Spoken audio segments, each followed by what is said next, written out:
Big ബോസിൽ ഇന്ന് പണി ടാസ്ക് ഒനിയലിനും ജിസേലിനുമാണ് കിട്ടിയിരിക്കുന്നത്. ഒനിയൽ ഷാനവാസിനെ അനുകരിക്കുകയും ജിസേൽ അനുമോളെ അനുകരിക്കാനുമാണ് തെരഞ്ഞെടുത്തത്. ഇന്ന് കാരണം എന്താന്ന് വെച്ചാൽ ഇന്നിപ്പോ ഇവിടെ ടാസ്ക് കിടന്ന് പണിപ്പുരയുടെ ടാസ്ക് കിടന്ന് അപ്പൊ നമ്മുടെ വൈൽഡ് കാർഡുകാർ വിജയിച്ചിട്ടുണ്ട്. അപ്പൊ അവർക്ക് ഒരു ടാസ്ക് ആണ്. അവർക്ക് ടാസ്കിനായി തെരഞ്ഞെടുത്ത രണ്ട് വ്യക്തികൾ ഒനിയലിനെയും പിന്നെ നമ്മുടെ ജിസേലിനെയാണ്. അപ്പൊ അനുമോള് ഓടിച്ചാടി നടക്കുന്ന ജിസേൽ അതേ കണക്കിന്ന് അനുമോടെ ഇരിക്കുന്ന പാവയില്ലേ, അതുപോലെ ജിസേല് ആതിരയും നൂറയുടെ ഒക്കെ ഇരിക്കുന്ന പാവ എടുത്തുകൊണ്ട് നടക്കുന്നുണ്ട്.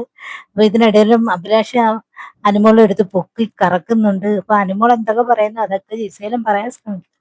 പക്ഷെ ഇവക്ക് അനുമോൾക്ക് നല്ലൊരു കാര്യം ചെയ്യും. ഇപ്പൊ അക്ബറിനും അപ്പാനി ശരത്തിന്റെ ഒക്കെ എടുത്ത് ചെന്ന് അനുമോൾക്ക് പ്രൊവോക്ക് ചെയ്ത് സംസാരിപ്പിച്ച് വേണമെങ്കിൽ അത് അപ്പൊ റിപ്പീറ്റ് ചെയ്യുകയല്ലേ, ജിസേല് റിപ്പീറ്റ് ചെയ്യുമായിരുന്നു. അതൊക്കെ ഒരു അവസരമാണ് അനുമോൾക്ക്. അനുമോൾ അവിടെ മാറി കുത്തിയിരുന്ന് നിബിനോട്ട് വർത്താനം പറഞ്ഞിരിക്കുകയാണ്. പിന്നെ ഇടയ്ക്കിടയ്ക്ക് ഇങ്ങനെ ചാടി ചാടി നടക്കുന്നുണ്ട്, അങ്ങോട്ട് പോകുന്നു ഇങ്ങോട്ട് പോകുന്നു.